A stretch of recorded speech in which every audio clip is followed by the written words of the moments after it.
The Cuman-Kipchak Confederation controlled most of the Great Eurasian Steppe in the 2 centuries preceding the Mongol Empire. When the Mongols began their western invasion in the 1230s, many of those Cuman tribes fled to Eastern Europe, where they played an influential role for the remainder of the 13th century. Here, we will look at the Cuman diaspora and refugees in the Hungarian kingdom, and their role in the return of Mongol forces to Hungary in 1285. A campaign covered in the new video I worked on with kings and generals, so be sure to check that out. The history of the Cuman Kipchaks we have covered previously. They were a vast grouping of loosely connected, nomadic and semi-nomadic Turkic people, with some small communities entering Hungary and Transylvania in the 12th century, south of the Danube. They helped establish, along with the Flux and Bulgars, the Second Bulgarian Empire in 1185. Indeed, the founding dynasty, the Arsenids, may have been of Cuman descent, but that's an argument we don't have time to get into here. In the 13th century, the Hungarians showed increasing interest in the Cumans. The Hungarian king Andrew II supported Dominican missionary work among the Cumans in the 1220s, establishing a Cuman bishopric in what is now modern Moldavia. Andrew's son, Bela, from early on had an interest in using the Cumans, taking the title King of the Cumans after the baptism of the Cuman Khan Borts in 1227. After the Kalka River defeat by Subadej in 1223, Cuman migration to Hungary increased, but turned into a flood with the Mongol invasion in 1236. In 1239, a large body of Cumans under Khan Kotyan, a survivor of the Kalka, came seeking shelter in Hungary with 40,000 families. As many as 200,000 men, women, and children. King Bela welcomed them with open arms. The Cumans' knowledge of steppe warfare was a valuable defense against the approaching Mongols, and hoped to use them against the powerful barons of his kingdom. Bela gave them privileges, but the ethnic, religious, and linguistic divide proved significant. Peasants and landowners complained of Cuman herds roaming over their fields and crops. Rumors spread the Cumans were spies for the Mongols. Tensions escalated, culminating in the murder of Khan Kotyan and his retinue. Hungarian peasants attacked the Cumans, and they revolted and fled. Bela lost a core of his defense, and the trust of his barons, just as Mongol envoys arrived demanding Bela hand over the Cumans. I doubt I need to explain what happened next, but let's just say archaeologists have found a stunning collection of Mongol arrowheads across Hungary. Mongol forces left the carcass of the kingdom in 1242, and Bela returned to find cities destroyed, much of the great Hungarian plain depopulated, and famine gripping the remainder. Bela feared another Mongol attack and began a new defensive strategy, encouraging the building of stone castles and arranging marriage alliances. But perhaps the cornerstone of Bela's defense network was getting the Cumans back into Hungary in 1246. Many of the Cumans who fled Hungary had made their way to the plains of the lower Danube, while others raided through Bulgaria into Thrace. After the death of mighty Tsar Ivan Asen II in 1241, Bulgaria was in a poor position. Ravaged by Mongol forces, they made it a tributary state. After the death of Ivan's young successor Koloman in 1246, Bulgaria was thrown into turmoil. Feeling pressure within the Bulgarian Empire and exposed to the Mongols, the Cumans agreed to Bela's request, and many returned to Hungary. To secure the alliance, Bela married his son Stephen to the daughter of a Cuman Khan, known only by her baptismal name, Elizabeth, in 1246 or 1254. Possibly the daughter of Kotyan Khan, or another figure named Jehan. The union was condemned by the Pope and Western Christians despite the baptism. The Cumans were settled in the plain along the Tisa and Danube rivers, an area massively depopulated by the Mongols and ill-suited for castle building. They served in Bela's army during his campaigns in Austria, Styria, and Moravia. and took part in Bela and his son Stephen's civil war in the 1260s, mainly on the side of Bela, who spent more on expensive gifts for the Cumans than he did on any other of his lords. In 1262, to settle the conflict, the Hungarian kingdom was split in two, with the Danube serving as a dividing line until Bela's death in 1270.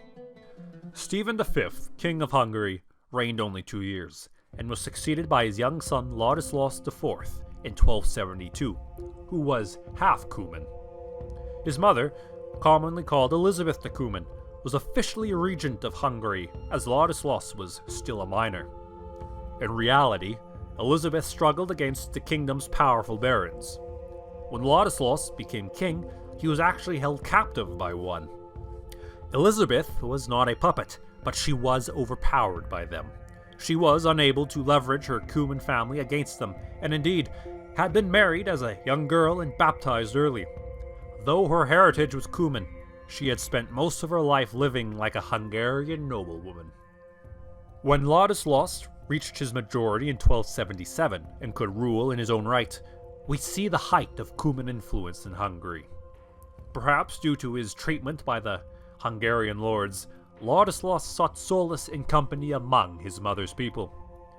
Known as Ladislaus the Cuman, Ladislaus took to wearing Cuman clothes and hairstyles, living in their camps, and preferred his Cuman mistresses to his legal wife. The Cumans enjoyed considerable privileges in this period. Easy access to the monarch, internal autonomy, and their clothing even influenced Hungarian fashion. Unfortunately for Ladislaus, the kingdom's lords and the Pope were less keen on one of Christendom's most important monarchs actively living it up with pagans, especially with the Golden Horde on their doorstep. The distinction between Cuman and Mongol was not one most Western Christians understood, with Mongol influence in Bulgaria and the Balkans growing under the command of Nukoy, and the Polish duchies still divided.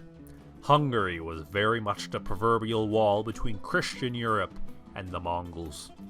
In 1279, the Papal Legate and the kingdom's lords forced Ladislaus to enact the Cuman laws, essentially legislating the Cumans to assimilate into Hungarian culture and accept Christianity, which, it should be noted, some had. In response, the Cumans began to revolt in autumn 1280, openly rebelling in 1282, sacking monasteries and making a ruckus. The main leader of the revolt was Oldemir, possibly a son of Khan Kotyen. This is worth a short digression, though we know little about him beyond the name. In Bulgaria in 1280, after the revolt of the rebel Ivailo and a 3-year anarchy, the Bulgarian boyars appointed a popular figure from their own, Georgi Terter, as Bulgarian Tsar in 1280, earning the backing of both the Byzantines and Emir Nukoy. Georgi Terter was of Cuman descent, as many of the Bulgarian boyars of the time were. Terter may be connected to the Terterova, the clan that Kotyen belonged to. Georgi Terter had a younger brother named Aldemir, a major boyar in Bulgaria for the next 2 decades under Georgi and his successors. It is possible that the Oldemir who riled up the Cumans in Hungary is the same as Aldemir, related to Georgi Terter, known for his active role in politics and raids. It's a tentative, but really interesting connection. As far as I know, the Oldemir in Hungary's final fate is unrecorded. Despite his Cuman leanings, Ladislaus's hands were forced, and he sent the royal army against them. The main engagement occurred at Lake Hod in fall 1282, though the location and date are debated. The Cuman rebels were defeated, and a third of the Cumans of the southern plain fled Hungary, never to return.